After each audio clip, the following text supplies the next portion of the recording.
Merci beaucoup, mesdames et messieurs les directeurs d'ESPE, mesdames et messieurs les enseignants, enseignants-chercheurs, mesdames et messieurs. D'abord, si je voulais absolument venir clôturer ce colloque parmi vous, c'est parce que c'était une façon pour moi de vous dire à quel point je soutiens cette démarche. Je trouve que c'est absolument essentiel que de mettre la démarche de la recherche au cœur des ESPE. Vous l'avez parfaitement dit. Et d'ailleurs, lorsque en 2013, les équipes qui étaient en train de créer ou de faire accréditer les ESPE étaient au travail, elles avaient comme mission, comme instruction, de faire en sorte que ces nouvelles écoles soient bien des promoteurs de la recherche en éducation et qu'on veille bien à mobiliser le plus largement possible les résultats de la recherche dans les contenus de formation qui seraient proposés par ces ESPE. Eh bien, je crois que ce premier colloque, c'est d'abord l'occasion de se dire qu'on est passé des intentions aux actes, et je vous en remercie. Et j'ai pu apprécier en regardant le programme qui a été le vôtre aujourd'hui que les thèmes abordés ont été très divers. La place du mémoire rédigé, l'étude des pratiques enseignantes dans l'enseignement primaire, secondaire, universitaire, la place du genre, la problématique du genre et dans la gestion de classe. Tout ça me fait penser que, oui, clairement, le monde de la formation des enseignants doit être ouvert aux autres domaines de la recherche et que c'est en effet en réinvestissant les travaux des autres domaines que généralement on fait progresser le sien. Et je le redis à cet égard, comme vient de le faire Jean Salzman, oui, les ESPE au sein des universités, ça a ce sens-là.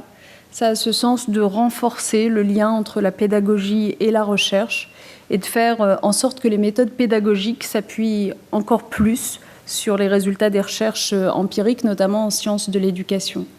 Je crois qu'on sera tous d'accord pour dire que notre pays avait pris un certain retard en la matière et que par rapport à d'autres pays où la formation et la pédagogie sont des secteurs de recherche considérés comme d'autres, aussi bien que d'autres secteurs de recherche, eh bien, nous avions un gros travail à faire et que si les ESPE n'avaient pas été au sein des universités, nous aurions eu beaucoup plus de mal à le faire. Donc oui, la recherche est au cœur des missions des ESPE, indéniablement.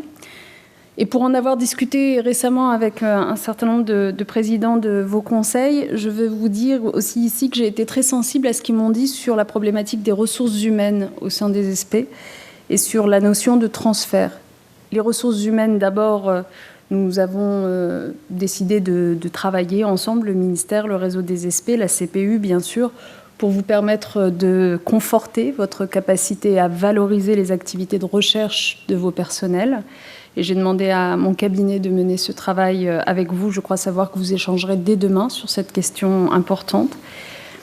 Mais au-delà de cette mission de recherche, les ESPE ont également celle d'être un acteur de l'innovation pédagogique. J'ai d'ailleurs noté dans un des exposés de la journée les travaux autour du lien entre pratique et recherche pour transformer l'école. C'est vrai, s'interroger sur sa pratique, c'est absolument essentiel et c'est ce que vous faites aujourd'hui dans un travail d'introspection créatrice qui interroge la place, le rôle de l'établissement scolaire comme lieu de formation pour les enseignants.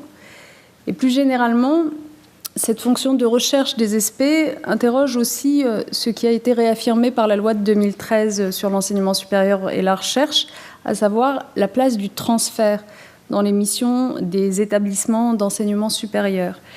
Habituellement, quand on parle de transfert, on a tendance à le penser comme une des modalités du lien entre monde universitaire et entreprise. Mais cette notion de transfert, elle est bien plus générale et elle s'applique à tous les domaines. Et les ESPE, au-delà de leur activité de recherche, doivent aussi penser à ce transfert. Comment est-ce que le transfert des données, des résultats de la recherche peut venir irriguer l'innovation pédagogique ? Ça nécessite que la recherche en question soit en lien avec la réalité du système éducatif, qui lui-même est un objet de recherche. Un des outils de transfert qui est aujourd'hui bien connu dans l'enseignement supérieur, c'est le concept d'institut Carnot. On trouve généralement des instituts Carnot orientés sur les thématiques des entreprises, l'ingénierie, l'industrie, etc. Est-ce qu'on ne pourrait pas imaginer avoir ce type d'institut, ce type de modèle pour le champ de l'éducation ?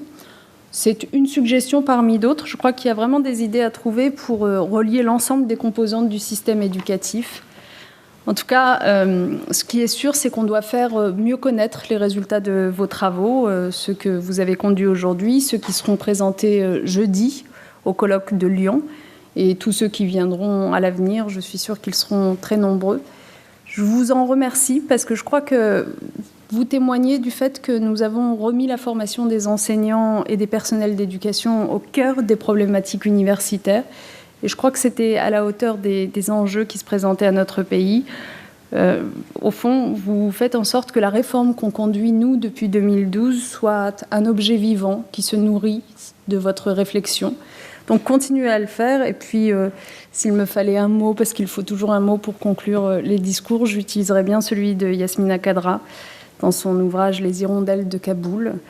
Continuez à le faire, donc, parce que le seul moyen de lutte qui nous reste pour refuser l'arbitraire et la barbarie, c'est de ne pas renoncer à notre éducation. Merci d'y contribuer.